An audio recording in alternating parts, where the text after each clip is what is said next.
There has been an awakening. Have you felt it? I feel it again. The pull to the light. Hey guys, Jason here for the Alliance Project. I'm here today to do a review on NASA's announcement for the new planet, or planets, shall we say, that they discovered. Not only did they discover these planets, they found out that they can sustain life as we know it. As I said, this is the beginning of disclosure. I won't stop until the entire world is inside my palm like Viacom. Alright, sorry about that. Had to have a little fun.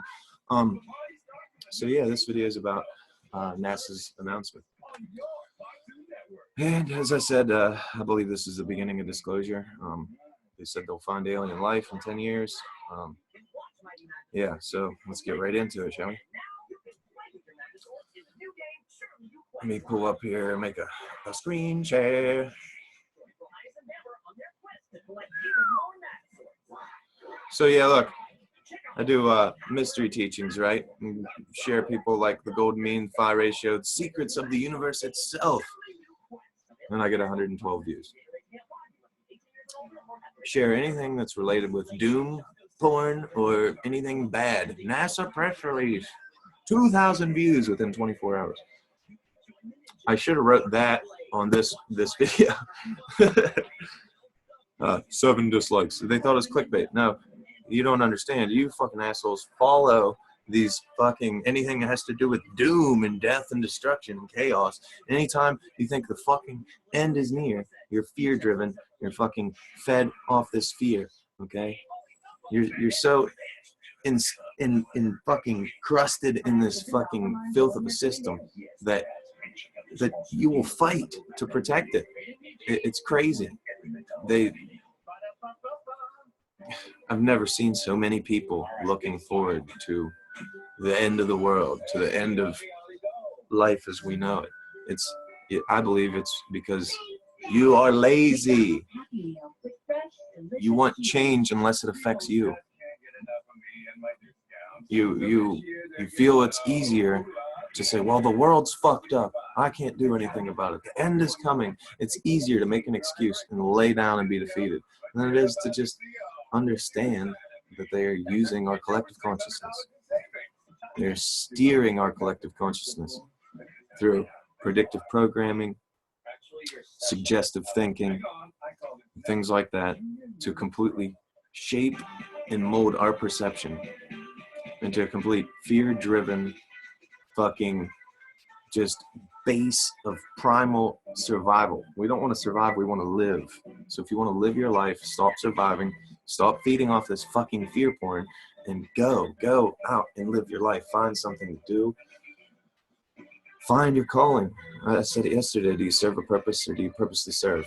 What are you here for? What do you do in your free time? What is your purpose? Do you get on YouTube and just fucking spread around a bunch of ignorant hate and just, do you troll people? Do you hear somebody say something that doesn't jive with you and you suffer from cognitive dissonance so much that you literally deny the truth even though the evidence is right in front of you? All right, I've had enough of that, but let's get into it right off the bat. We are going to look at something called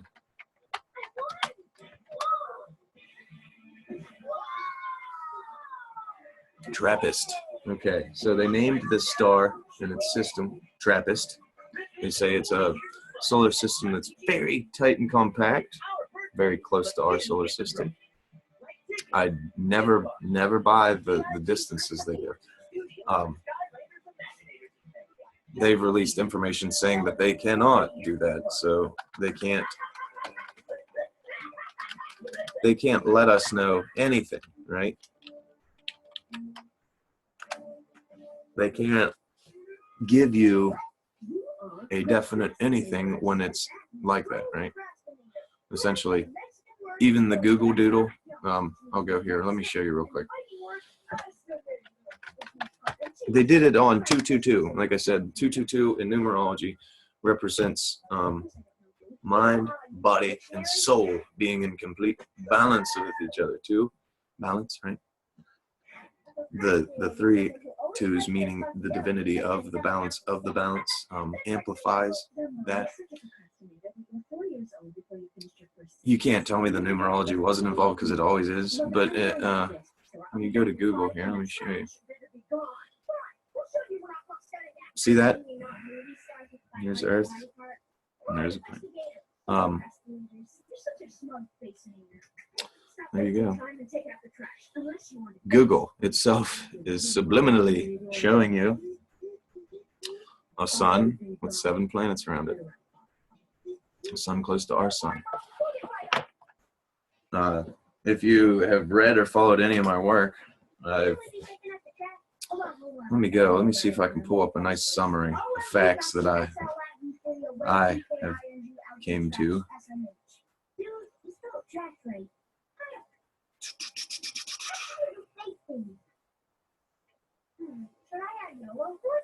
This might be it. So let's pull it up here.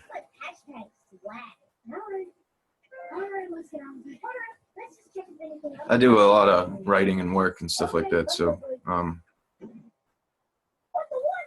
just trying to see if I have the paperwork that I need.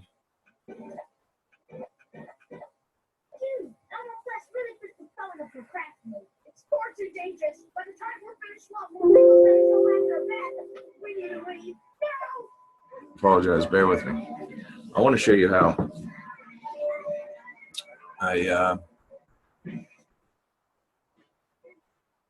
okay, so this is old stuff.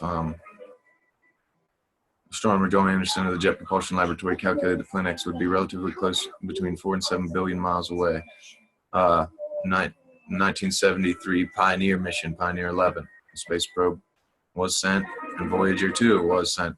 They both were sent to find this thing, to triangulate it. One was sent out on the opposite side, and one was sent to the left.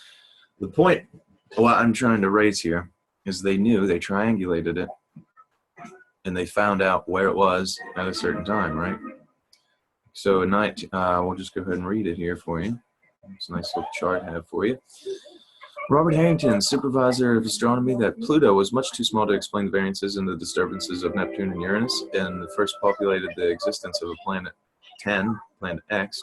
And then in 1992, a press release NASA stated unexplained deviations in the orbit of Uranus and Neptune point to a large outer solar system body, 4 to 8 Earth masses. When I went into the paperwork, I went into the studies and showed you the math, and it is 4 Earth masses. It is 4 times the mass of the Earth. I'm unaware of any further valid research on the subject of Planet X since the announcement Robert Harrington led. The research student met with a suspicious and untimely death in 1993. Yeah, that's the point of what I'm trying to get at here, before I go too far, is there's that planet, right? Let's find, I'm gonna find this for you. The planet 9. Oh, look at that. My computer's being gay. Let's get in the woods with a bear.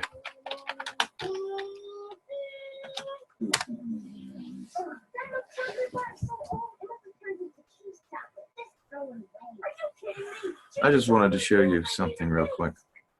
What most people don't understand about astronomy and mathematical predictions.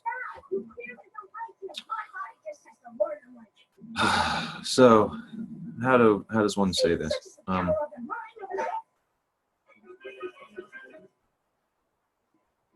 I found a way to say it. What's 50 plus 50, guys? It's 100, right? Okay. What's negative 50 plus negative 50? Huh? You want to do this? You want to do it really? Let's break it down for you. 50. plus 50.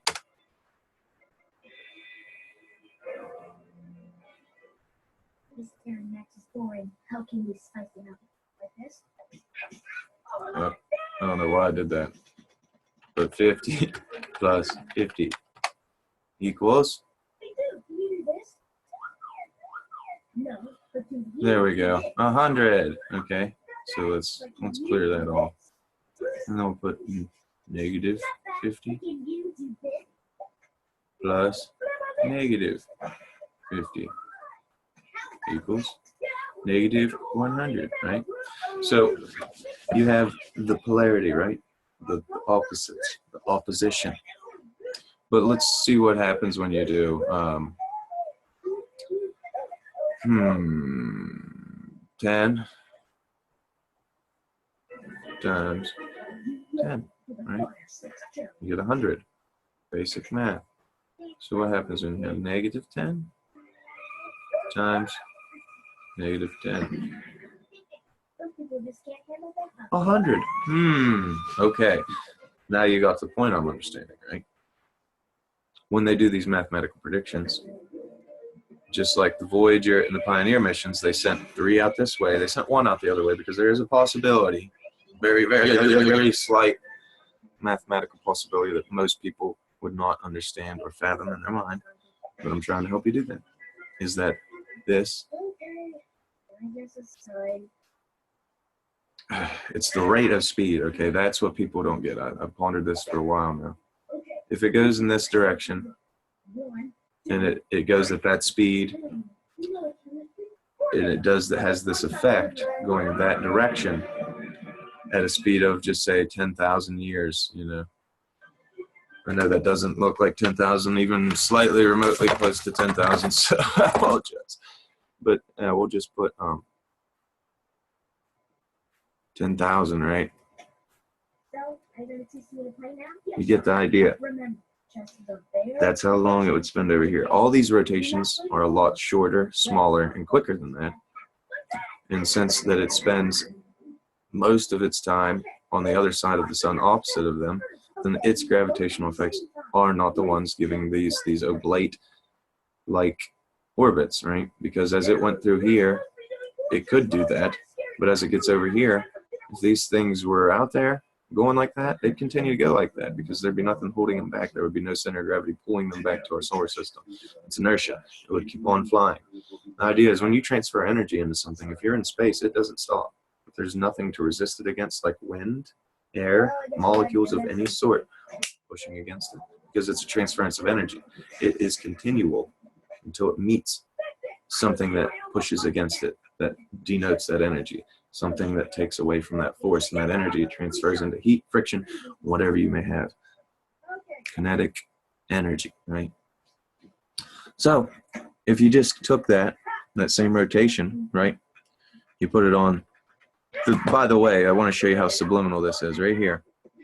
They're showing you, without showing you, that we have a binary star that they're not talking about. Planet 9 and its hypothesis to even make sense with what they gave us has to have this right here.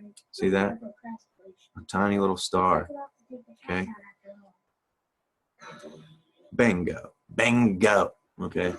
So put the star over here because it's hypothetical. And then rotate this way at a speed that's faster. So basically, you inverse the results and change the speed. So you change the speed to, let's say, a faster orbit, like a 1,000-year orbit. On the opposite side, it's just like the multiplication thing I showed you. 2 negatives denote this, right? So they did the 2 negative aspects. They showed you the one wrong answer that you could get with a probability, right? You put it all on the other side, you'll get a different speed, different rotation, and see that the center of gravity is most definitely right around here. Okay? It's very, very apparent to people that understand what they're talking about or see what they're doing. When you're talking about a mathematical prediction, they took numbers, they plugged them into a computer program. They took all right, so you get 2 answers, right? One's the negative plus negative, and one's the simple, straightforward one. They didn't give us the straightforward one. We're talking about the ecliptic plane, angles, 40 degrees inverted, this and that.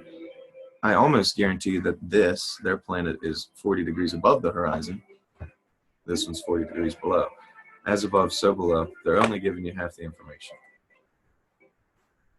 Yeah, anybody can take time and prove this. Prove exactly what I'm saying right.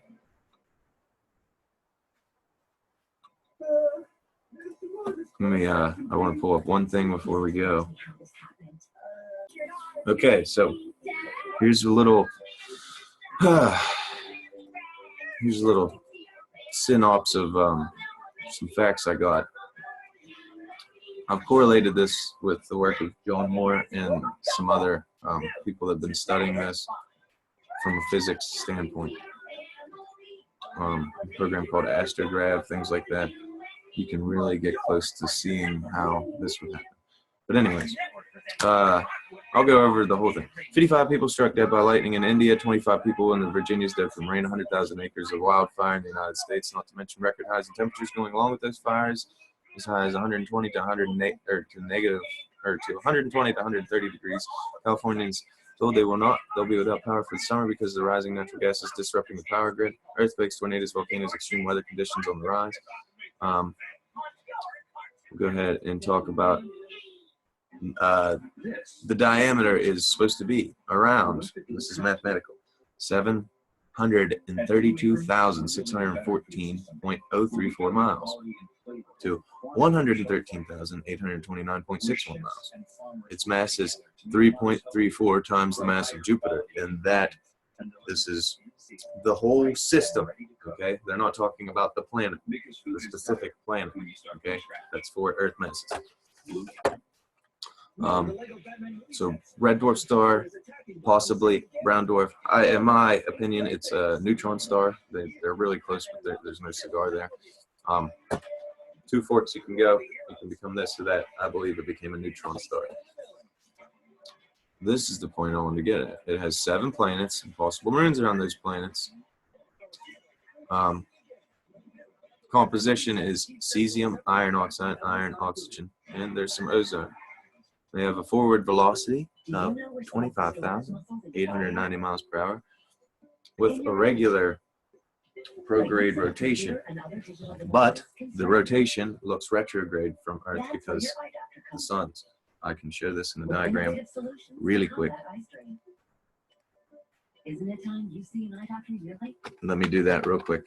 Find one near you at thinkaboutyoureyes.com and keep those muscles feeling fit.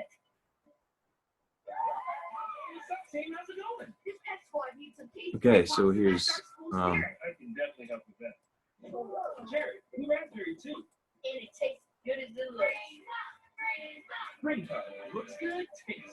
okay, so there's our solar system, right? Just say this is the other solar system.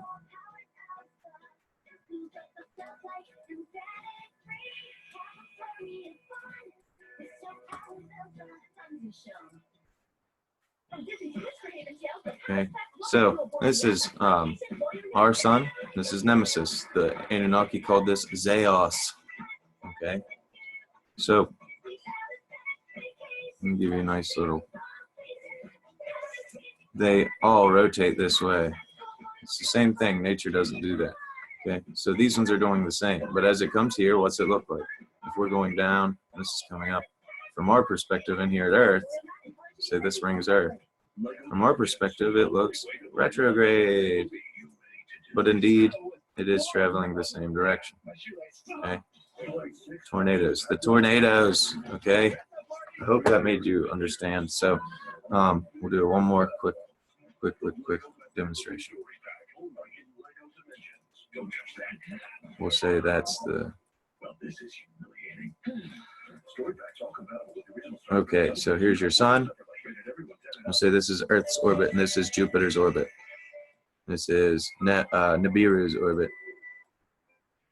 Okay, this is an inner planet, and that is their sun.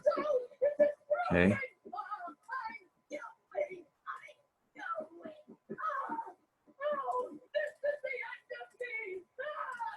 So it goes this way. And so does this one. So if you follow that, when it comes here, this will be going there. And if you're here, you're going this way,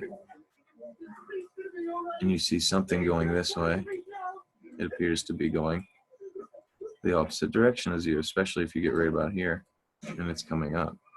So there you go. That way, it's traveling this way. We're traveling this way. So if we get right here, they'd be traveling that way. They're traveling this way. So I understand it looks crazy like scribbles, but I was just giving you a representation. Today I woke up a little bit crazier than the others. But anyways, you get that.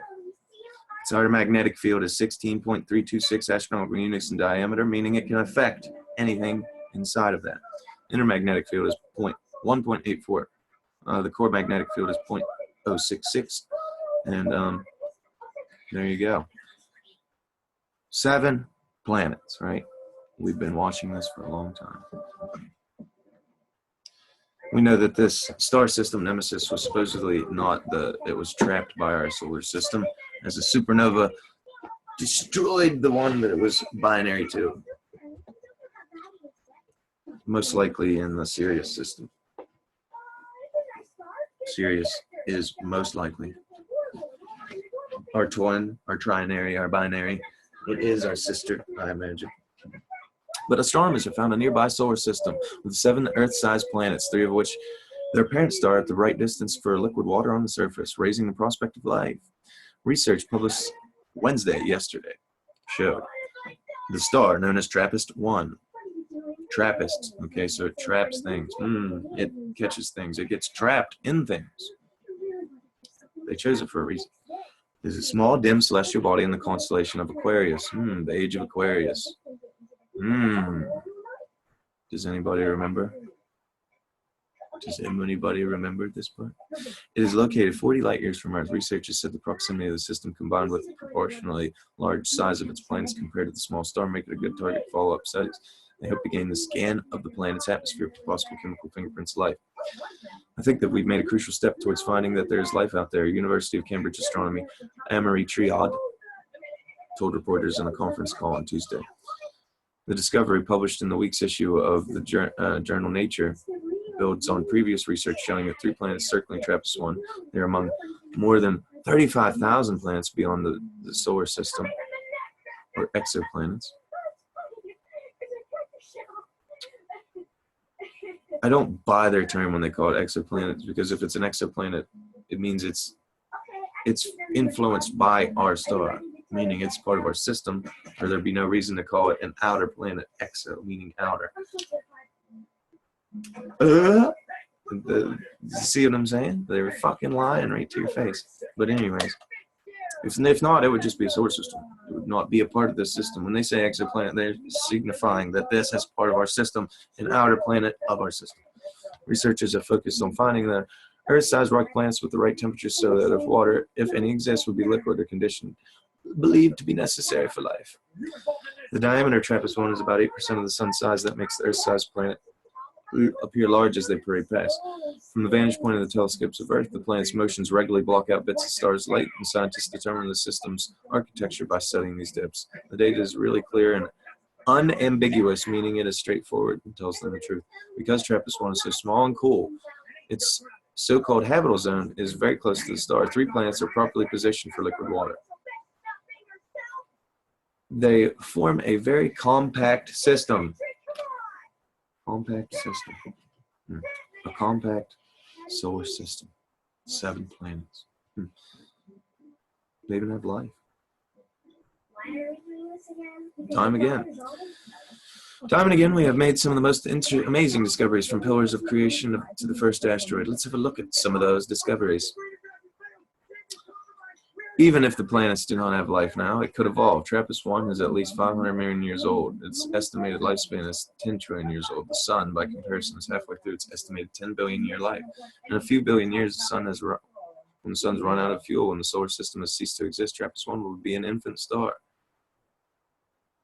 It burns hydrogen so slowly that it will live for another 10 trillion years, which is arguably enough time to evolve. Well, as I told you yesterday,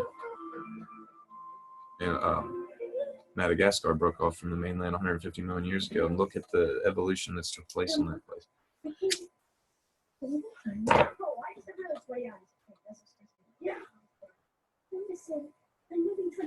They're giving you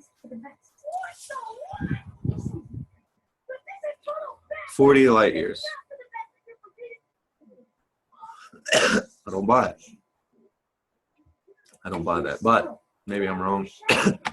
Maybe I'm wrong. But I told you this time last year that we'd see a lot of announcements. They'd focus on space weather. Never before would you see as many asteroids, comets, earthquakes, tornadoes, and complete change in our environment to the point where people would wake up, animal die-offs.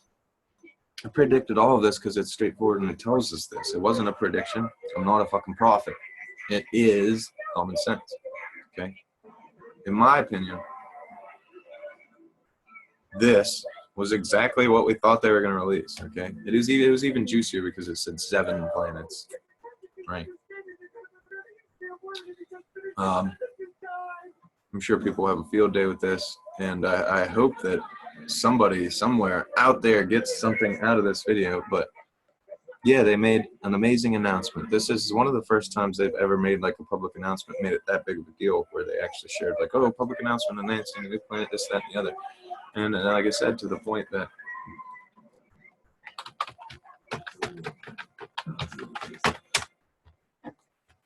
Google herself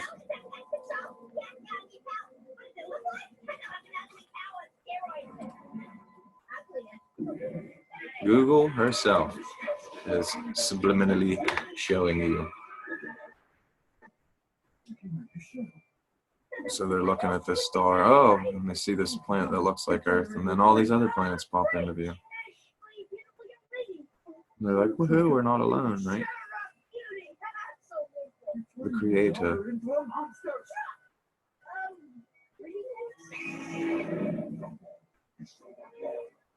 In Egyptian culture, they really had a lot of 7 sphere worship. They worshipped 7 spheres. They talk about a lot of things. Most people can there's a lot of indiscrepancies on what that 7 was. But if you look at it, it looks like they were stars, they were planets, they were terrestrial bodies.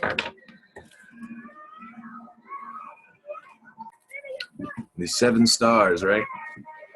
A lot of them say that it's the 7 sisters, it's the Pleiades. It's a group of stars that's so far away that they appear really close together, and they're like basically the furthest ones that our human eyes can see, right? You see the Pleiades, Pleiades. If you watch the new movie Prometheus, they talk about these 7 stars, and they show you through every culture. And then they add a new one. There's the 7 stars, right? 7. The 7 right there.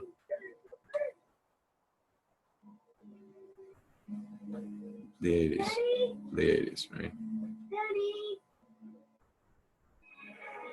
There's the Star of David, meaning our son. I was trying to protect you back there. Trying to get you, right? And you know why? No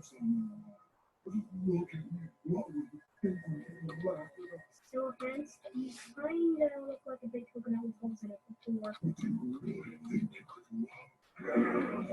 This right here. You are. It's just how you feel. This is beautiful. This right here. Anybody with some intellect can tell that what this is. They have to do this. If you're going to travel within a 3-dimensional plane and map it out, you have to do something like this. And it's from drawing lines between stars, using the horizon, and a couple other clever ways. Can't remember the word off the top of my head. But I'd also like to show you, this is exactly how they told us. This is showing us the journey to Earth. This is a chart showing us the journey to Earth. They're depicting the journey to Earth from where they came from, showing you from the viewpoint of Earth where they came from. These are all directions of magnitude, right? Some of it's been destroyed, but it tells you like, oh yeah, we pass, you know, Pluto, we pass Neptune, we pass Uranus, we pass, you know, Jupiter. It gives you the whole thing. It's like Peter Pan fucking tells you like, first star on the right, and you know, straight till morning, whatever the hell it is. But okay, it shows you way of Enlil. So rocket pile up. Enlil passes 7 celestial bodies. Follow on, high. It tells you directly that they pass 7 planets to get to our planet. It's called the Nineveh disk. All right, in clarity here, let's say the image above shows twice written on the stone to speak in Enlil being spoken about absolutely nothing to do with the name of meteor. If it were a meteor, it would have given another unique name and have nothing to do with Enlil at all. The depiction here I found clearly defines the journey of Enlil from a place of origin which is Earth, on his way to his home realm, an exoplanet near a sun, passing the Pleiades as a cross-reference point. In clarity here, using repeating words, set, course, follow directions, align behind the sky as the deity is heading towards the falling past the Pleiades and its vapor cloud, the nebula, to another sun star and its 4th planet after passing 3 others. Straightforward, saying that Enlil, Yahweh, God from the Bible, not the Lord from the Bible, God, the vengeful God, not the loving creator God, not the one that was not his brother Enki. Okay, Enki and Enlil were 2 brothers. They were Anunnaki. They created us. Enki was the symbol of the eagle. Enki was the symbol of the serpent, the dragon. Enlil was the symbol of the eagle. Anytime you see an eagle, Enlil, God, Yahweh, in that sense, the fake God, the false God. He was the leader of the Air Force. It was the idea that he literally was in a higher rank on this expedition Earth. Okay? He pretended he was a god so there wouldn't be rebellion. Enki, his brother, helped the rebellion, helped the revolution. Fight! Right? Point being is, the only way you can do this kind of stuff is literally chart it with stars, draw lines through it. This is a legitimate map showing where his home planet was. Okay. So yes, the nebula and clouds will be correctly called vapor clouds by definition because the main components of the dust is hydrogen and oxygen when combined, simply water vapor. I think there are 2 possibilities here, 3 dots in a row, and the arrow that aligns to the center of the disk could be a reference, title note. Whereas Orion's belt is used to locate one of the stars in the system. I prefer this as a good alternative interpretation because the Egyptians added Orion's belt in the same way to the title of the leg of the bull as Pleiades, following the alignment to the sun star and Senmut tomb depiction. Or it is the solar trinity, 1 planet there, but to me it seems like there's largely depicted previously, obsessed mainly with the star designated our sun. So it's telling you the point of origin is Earth. Okay, follow from the Pleiades so you go like from the perception of Earth, travel towards the Pleiades, and then go to the 4th. The 4th planet. The next segment highlighted in the Nineveh discs identifies Orion. It believes to be the Chibro symbol, and proposed 2003 represents Orion as the cross of the churches. And the teaching here identified as in the Christ story, which was revived by Emperor Constantine, is as simple as the image shows. Follow, follow, follow. As the Sumerian text repeats, Orion's belt with the letter P is in Latin as punctum, which also means pointer, often depicted in earlier renditions with an arrowhead. Okay, an arrow, direction guide, just like the clavicle of King Solomon's secret manuscript, where I believe that it also has the Chibro symbol aligned with a 5-pointed star with 7 dots of the Pleiades. So if you get what's going on, they're showing you what star, what they're pointing to Orion. The next segment here is another Orion teaching showing that the star constellation, but here a scribe either got a little overexcited in the clay duplication of the original tablet because he already inscribed the constellation but seemed to extract Orion's belt sideways to emphasize a repeating theme here showing Orion's belt is the one that has followed the sacred teaching.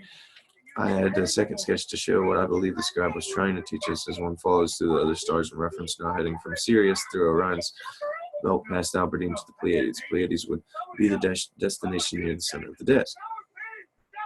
So Pleiades is, it's a lot to take in. The 7 sisters, the 7 dots, 7 planets. Fourth segment had me lost for many years. Could not decipher it because most of the segment was missing. Only I recently realized when looking at Scholar's source image of the reproduction, there was a small animal symbol that missing from the constellation. It looked close to be a bull. Every day was a hardship, but it made people strong and self-reliant. In fact, I think a road trip is enough. Then I realized we have 2 Orion depictions, one with stars, one with symbols. With the 2 segments under the 1 Pleiades theme segment, we need 2 Taurus themes to match up the 2 Orion themes completed. Taurus was missing. It was true. It was a match. Not just Taurus matching the tiny bull symbol, but there's another design pattern unfolding. It has Pleiades position facing the center of the disk. Another breakthrough here, proving the star message interpretation I offer here was the first time in public much greater detail since more simple general theory version of my book. The disk is which, without doubt, hemispherical in design and segments all cross the same destination at the center of the disk, something profound that dwells in the Pleiades area. It means something awesome is there. This was a sacred place of the gods. So even the Anunnaki, even our creators thought this place was awesome. The place, the exoplanet place of origin of our human ancestors. Okay, it is the progenitor of our race. If you ever watch Superman, watch Superman. It's like Krypton, dude. It's like we came from fucking Krypton. And they seeded the race throughout everywhere. The sun, the radiation can activate these things. And they showed Nibiru as a radiating planet. 12 rays, always showing. Anytime you look in Sumerian culture, if you've seen a 12-pointed star, it was Nibiru. 6, Star David, our sun. 8, Venus. 2 segments of the disk using Taurus and Alright, so mouse over the image below to see the center of the artifact is the destination area of the hemisphere designed to the disk. Also compare what you have reasoned so far with the original artifact to the illuminated symbols you have now seen. High detail reproduction of the artifact now available to the public. All other copies available today by reproduction companies don't have sharp detail. See, they're telling you how to get to dick somewhere by using the stars as markers. So let me get you. See, there's proof that we have 2 suns, right? To me, that they're showing you like the Pleiades, our second sun, right? And it gives you different positions. They told us all about it. Okay. I don't want to get off subject. 7 planets, the Pleiades, 7 sisters, 7 dots, 7 circles, Sumerians. That was a star chart, a real actual star charts on the disk. It tells you that's actually this thing actually says Nibiru on it. All right, let me get back to it. It actually says Nibiru. I can't tell you which one, but if I could within, if you gave me a couple minutes. I gotta go to work, but it says Kakab Nibiru. Anything they're talking about, any stars, they said Kakab. Let me spell this for you. Okay. Oh, I believe that's how they spell it. So they called it Kakab Nibiru, which means planetary body, star, whatever. It means that it's something in space. It's a general term for a planet, comet, meteor, star, sun, matter in space. Okay, Kakab Nibiru. They talk about it and they say it numerous times. Zeos, they call that their home star. Okay. Those 3 things right there. And I have an experiment I want to do. For anybody listening, okay, I'm gonna go ahead and do one thing, and I want you to. This is just a thought. thought tank, thought experiment. Do whatever you want. But I want people to participate in this if you would, please. Please do so.